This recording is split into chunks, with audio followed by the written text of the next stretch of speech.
George et Lenny sont en chemin pour aller à un nouveau travail dans un ranch. Ils se sont fait virer de leur ancien ranch à cause de Lenny, même si on ne sait pas au juste pourquoi. Lenny a un handicap mental et il a une très mauvaise mémoire. Lenny a une souris morte dans sa poche qu'il garde pour pouvoir la caresser.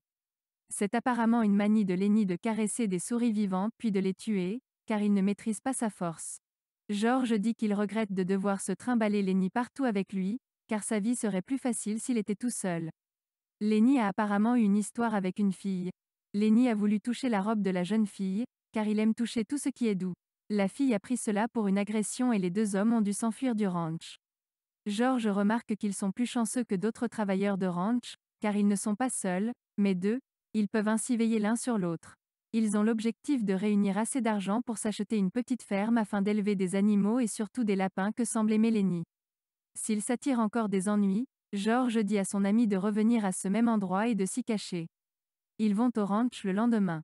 Ils y rencontrent les travailleurs, le patron, Curley, le fils du patron ainsi que sa femme fraîchement mariée. La chienne de Slim vient d'avoir des chiots. Carlson dit à Candy qu'il faudrait mieux tuer son vieux chien, car il pue et qu'il est malade. Il lui propose de prendre à la place un de ses chiots. Candy a des arguments pour sauver son chien, puis peu à peu, il finit par dire oui. Carlson sort dehors avec le vieux chien pour lui donner un coup de fusil. George parle de ses projets d'avenir avec Lenny. Candy veut donner ses économies pour aider à acheter une petite ferme et s'installer avec eux. Candy leur dit qu'il aurait dû tuer son chien lui-même et ne pas laisser quelqu'un d'autre le faire à sa place. Curley est énervé, car il cherche partout sa femme et qu'il a peur qu'elle soit partie avec Slim. Il s'énerve après Lenny et il commence à se battre avec lui. Sous l'ordre de George, Lenny se défend en lui écrasant sa main. Slim propose à Curley de taire l'affaire, s'il ne dit rien, personne ne le dénoncera. Lenny va voir Crooks, le palefrenier à la peau noire, qui habite dans une écurie.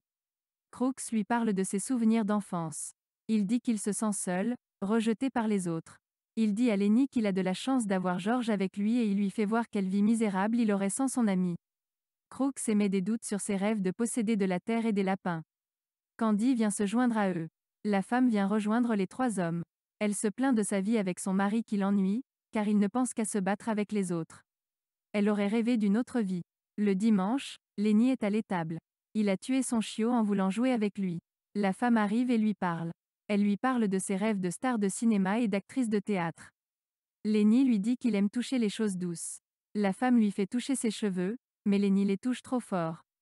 La femme commence à avoir mal, elle tente de se débattre et crie. Lenny, affolé, s'accroche encore plus à ses cheveux. Pour la faire taire, il lui met sa main devant la bouche. Il lui brise le cou. Lenny s'en va. Candy retrouve le corps et appelle George.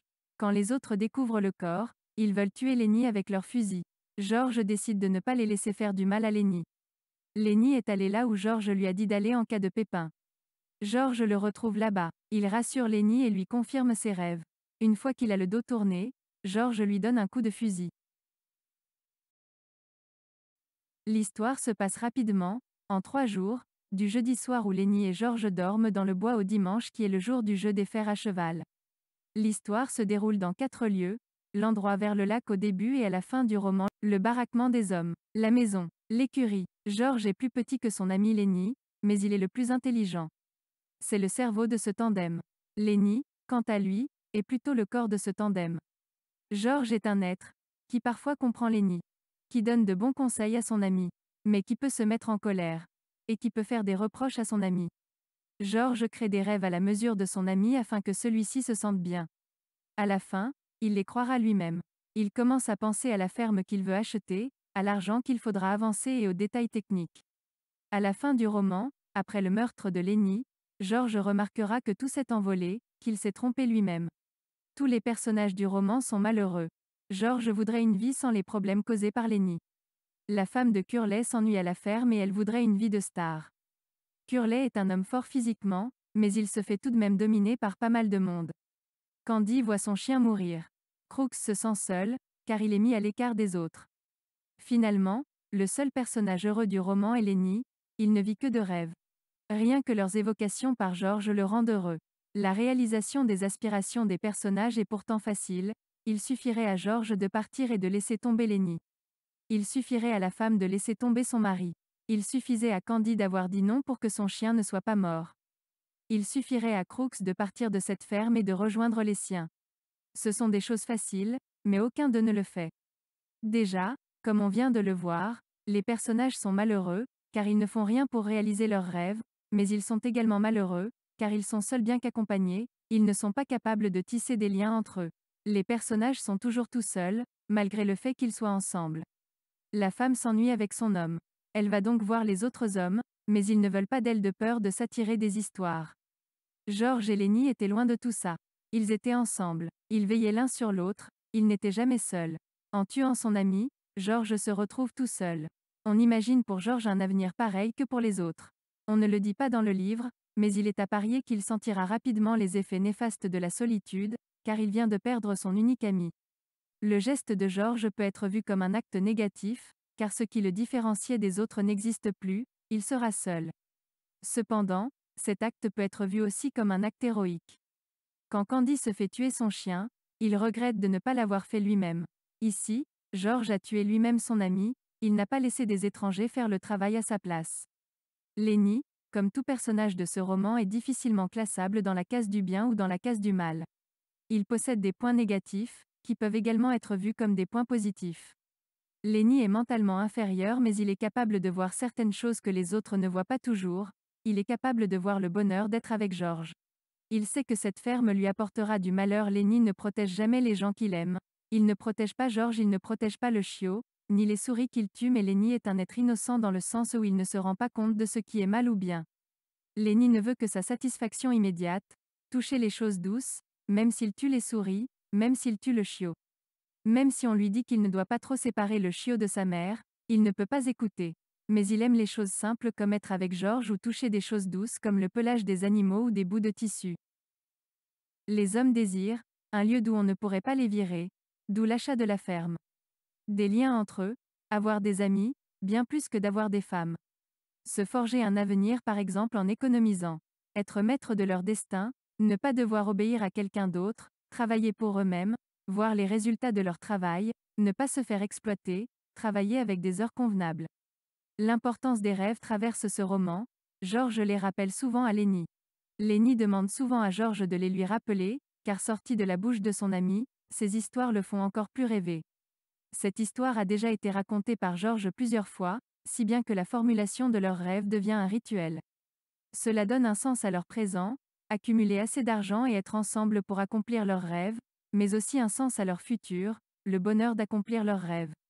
La plupart des individus cherchent à se rapprocher les uns des autres, ainsi, la femme de Curley vient souvent voir les hommes. Lenny va voir Crooks. Candy va voir Crooks. George suit les autres quand ils vont en ville. Cependant, il existe des barrières entre eux, la femme de Curley est souvent rejetée, car elle est vue comme dangereuse, les autres ne veulent pas avoir d'histoire avec elle. Elle est aussi la seule femme du ranch, les autres ne sont que des hommes. Crooks occupe une partie de l'écurie, il n'est pas dans le même baraquement que les autres. Les autres peuvent venir squatter chez lui, mais lui n'a pas le droit de venir chez eux. Candy est vieux et il est handicapé d'une main, il a peur qu'à un moment ou à un autre, il se fasse virer à cause de cela. Les personnages de ce roman ont des vœux, mais il y a toujours quelque chose pour les empêcher de les réaliser. Lenny veut être quelqu'un de bon, pas quelqu'un de mauvais. Mais ce n'est pas possible, car il a un handicap mental qui l'empêche de comprendre des situations et de réagir normalement. George veut protéger son ami en lui disant comment réagir à certaines situations. Mais il ne peut pas tout prévoir, il ne peut pas toujours non plus être aux côtés de Lenny 24 heures sur 24. Les hommes veulent se forger leur propre destin en économisant, mais ils sont toujours soumis à des tentations, boire, aller voir des femmes. Il y a aussi cette difficulté d'économiser sur le peu de salaire qu'on leur donne. Finalement, les hommes ont des rêves, mais ceux-ci leur sont inaccessibles. Ils veulent fuir leur quotidien qui ne leur est pas tolérable, mais celui-ci les rattrape toujours. D'un côté, nous avons les hommes, ils sont obligés de vivre de leur travail, ils en sont aliénés. Les patrons ne sont pas non plus heureux. Les femmes sont de deux types, la femme de Curley des prostituées, il y a soit une femme à fuir, soit des femmes qu'il faut payer pour avoir des relations avec elles. Tous les personnages ont quelque chose en trop, Lenny est trop fort, George est trop petit, Curley est plus dominant, Candy est trop vieux, Carlson est trop égoïste, la femme est trop tentatrice, Slim est trop compréhensif. Les problèmes les plus importants de ce livre sont la discrimination envers les handicapés, qu'ils soient physiques et mentaux, et envers les personnes âgées, le racisme et le sexisme. Nous avons un monde où tout le monde est violent. George tire sur Lenny. Il y a quand Curley cherche à taper Lenny, il y a quand Lenny écrase la main de Curley, il y a quand Carlson tire sur le chien, il y a l'ostracisme vis-à-vis des gens de couleur. Nous pouvons donner du sens au titre du roman. On peut faire un parallèle entre Lenny et les souris. Les souris sont faibles physiquement, elles sont petites, d'ailleurs tout comme le nom de famille de Lenny, qui est Small. Les souris sont vulnérables, tout comme Lenny est vulnérable de par son handicap psychique. Le fait d'être petit conduit à la disparition et à la mort. Dans le poème de Robert Burns, l'auteur fait référence au fait que les souris n'ont pas conscience de leur passé et de leur avenir, tout comme Lenny. Le poème fait aussi référence au fait que même si les hommes et les animaux semblent différents, car les uns pensent et les autres pas, ils sont tous destinés à mourir. Les souris sont incapables de penser à leur passé ou à leur avenir. Elles sont comme Lenny qui ne se rappelle de rien et qui est incapable de se projeter dans le futur.